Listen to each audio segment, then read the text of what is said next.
Question number 25 from wave optics, and this one is a bit tricky. So in fact, not as straightforward. You could see here in a YDSC, green light, the wavelength of the light has been given, falls in a double slit having a separation of this much.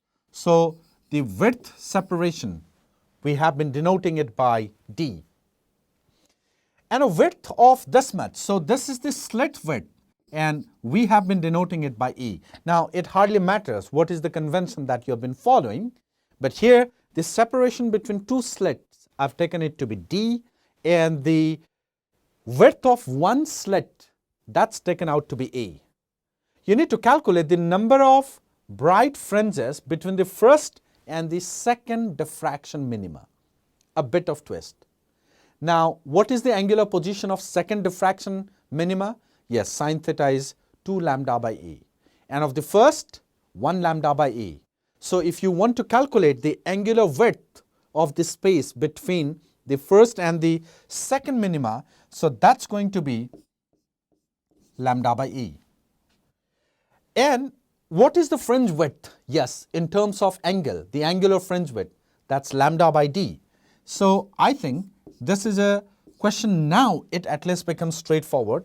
This is the angular width of the given space which has been talked about between first and second. And this is the angular fringe width. So you divide it, and the option that you'll be getting is option number 4, which stands out to be correct for question number 25. Time to move to question number 26.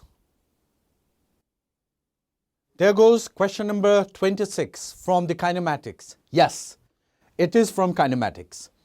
And it's something like this. A particle moves from the point. So this is the initial position vector with an initial velocity. All right, this is the initial velocity. It is acted upon by a constant force which produces a constant acceleration. Okay, so this much is the acceleration and it is constant.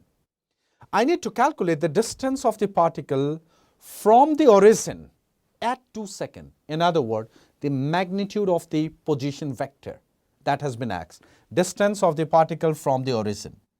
Since it is a uniformly accelerated motion, displacement, which is Rf minus Ri, can be written as u vector t plus 1/2 a t square. Straightforward. And the initial position vector is there. You put all those values, you get the final position vector, and you find the magnitude. So in that given situation, the correct option is going to be option number 1. So option number 1 is the correct one for this. Now it's time to move to the next question. Now question number 27 is excessively a basic one. Now it says that the magnitude of the torque on a particle of mass 1 kg, the torque is this much above the origin. Force acting is 1 Newton. Distance of the particle from the origin is 5. We need to calculate the angle between force and the position vector.